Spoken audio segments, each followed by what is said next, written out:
എന്തായി രാംനായരെ, ആ തെങ്ങേറ്റക്കാർ ഇന്നെങ്ങാനും വരുമോ? അത് പിന്നെ ആ തെങ്ങേറിന പയ്യന് ഭയങ്കര തിരക്കാന്നാ പറയുന്നത്. ഹായ്, ഇങ്ങനെയുണ്ടോ ഒരു തിരക്ക്? മോളെ, എന്റെ പേഴ്സ് ഇങ്ങോട്ട് എടുത്തോളൂ. 2 മാസമായില്ലേ രാമ ആ തെങ്ങേറ്റക്കാരൻ കോശവന്റെ പിന്നാലെ നടക്കാൻ തുടങ്ങിയിട്ട്. എന്നാ ഇനി ഞാൻ നടത്തങ്ങട് മതിയാക്കിക്കോളാ. എന്നാ തെങ്ങ് കയറാമെങ്കിൽ വേറെ ആളെ നോക്കിക്കോളാ. പെട്ടെന്ന് വേണം കേട്ടോ. വേറെ ആളെ കിട്ടിയത് തന്നെ ഇട്ട് വെച്ചിരിക്കില്ല അവിടെ. എന്താ രാമ പിറുപിറുക്കണേ? അല്ല, എത്രയും പെട്ടെന്ന് തന്നെ നമുക്ക് തെങ്ങ് കയറാൻ ആളെ നോക്കാമേ. എന്നാ മാധവനെ കണ്ടില്ലല്ലോ മോളെ. മാധവമായിട്ടുള്ള ചങ്ങാത്ത അത്ര നല്ലതല്ല കേട്ടോ. എന്താ മോളെ, മാധവനെ കുറിച്ചാണോ ചർച്ച? ആ പ്രസിഡന്റും വന്നല്ലോ. കേട്ട പ്രസിഡന്റ്, എനിക്ക് മഹാലക്ഷ്മിയുടെ പേരുള്ള സാക്ഷാൽ മഹാലക്ഷ്മിയുടെ ഐശ്വര്യവും ഭംഗിയും കരുണയുള്ള ഒരേ ഒരു അനന്തരവനാണുള്ളത്. അത് പിന്നെ ആർക്കറിയാത്തത് അല്ലേ?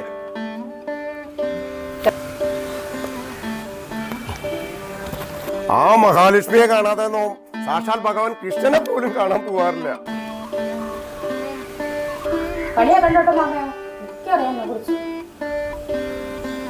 അല്ല മോളെ, തമ്പുരാൻ പറഞ്ഞാലും കാര്യമില്ല. ഇല്ല, ഞാനൊന്നും പറഞ്ഞില്ല തമ്പുരാട്ടി. എന്റെ കുട്ടിയെ മാധവനോണി പറഞ്ഞാലേ എന്താ തെറ്റ് അല്ലേ? എന്താ പ്രസിഡന്റ് പറയണേ? ഇതൊക്കെ മാധവമ്മയുടെ കള്ളത്തരാ. എന്താ മോളിത്? കള്ളത്തരോ നോമോ? എന്റെ ഗുരുവായൂരപ്പ, ഈ കുട്ടി പറയണത് നീ കേൾക്കുന്നില്ലേ? മാധവമാമേ, വിഷയം മാറ്റണ്ടോ. മാധവമാമിയാ ഈ അച്ഛനെ മനസ്സിലാക്കുന്നത്. നാരായണ നാരായണ, ഇത്രയും സ്വാത്വികനായ ഈ മാമയെ കുറിച്ചിട്ടാണോ? മോളെ, സത്യം പറഞ്ഞാലും എന്റെ ഈ അനന്തരവള് വിശ്വസിക്കുന്നില്ലല്ലോ കൃഷ്ണ. ഒന്ന് നിർത്തുവോ? കയ്യിന്ന് പോയല്ലോ മാധവ.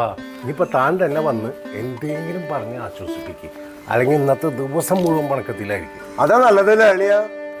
എന്താ പ്രസിഡന്റ്, കുട്ടിയുടെ പ്രശ്നം തീർത്തിട്ട് പോയാ പോരെ അമ്പലത്തിലേക്ക്? മതി മതി, അതാവും നമുക്കൊക്കെ നല്ലത്. എന്നാ എല്ലാവരും വരിക. ഒരു പ്രസിഡന്റ്, തമ്പുരാട്ടിയിലാണ് കിട്ടുന്നത്. എല്ലാവരും കൂടി പോയി മേടിച്ചോ, ഞാനില്ല.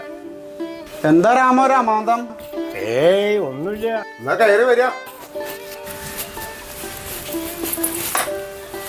പ്രസിഡന്റ് ഇരിക്കുക.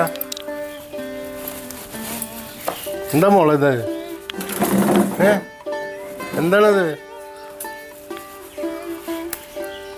എന്താ കുട്ടിയെ?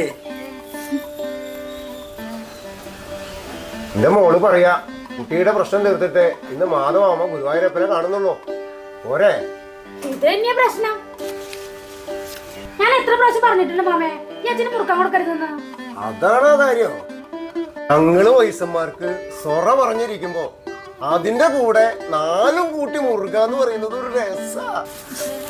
ഇതിന്റെ രസം കൂടിയിട്ടേ അച്ഛട്ട് രാത്രി ഉറങ്ങൂല്ല, ബാക്കിയുള്ളവർ ഉറക്കൂല്ല. അതെന്ത് പറ്റിയാണ്?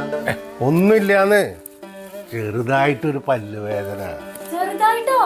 എന്റെ മാതാമേ, ഈ അച്ഛൻ പല്ല് വേദനിച്ചിട്ട് എത്ര ദിവസമായി ഉറങ്ങിയിട്ട്? ആ മേപ്പാട്ടശേഖരൻ വൈദ്യരൊന്നും കാണിക്കുന്നില്ല. ആ വൈദ്യര മോനെ പല്ല് ഡോക്ടറാ, ഞാൻ ഇന്നലെ കണ്ടിരുന്നേ. എന്തുട്ട് പറഞ്ഞ കേശവ? അത് പിന്നെ എന്നോടിനിയേ മുറുക്കണ്ടാന്ന്. ശ്രദ്ധിച്ചില്ലെങ്കിൽ അച്ഛന്റെ പല്ലൊക്കെ എടുത്തു കളയേണ്ടി വരും. ഓ, എന്നാലിനി ഈ വെറ്റിലച്ചെല്ലത്തിന്ന് അളിയനിനി മുറുക്കാനില്ല. അത് ഞാൻ ഏറ്റുമോളെ. അല്ല മാധവ. കേശവ, കുട്ടി പറയുന്നതിലും കാര്യമുണ്ട്. ഇനി നാം മുറുക്കാതിരിക്കുന്നതാണല്ലേ അല്ലേ? അങ്ങനെ തിരുമേനിയുടെ കാര്യത്തിൽ ഒരു തീരുമാനമായി. മോൾക്ക് സന്തോഷായില്ലേ? മാമ ശ്രദ്ധിച്ചോളാം ഈ കാര്യം. പോരെ? എന്നാ വരിക, ഉഷപൂജയ്ക്കുള്ള സമയായി. പോയിട്ട് വരാം മോളെ. ശരി അച്ഛാ. കുട്ടി എന്നാ തുളസിമാലയുമായി അമ്പലത്തിലേക്ക് വന്നോളൂ.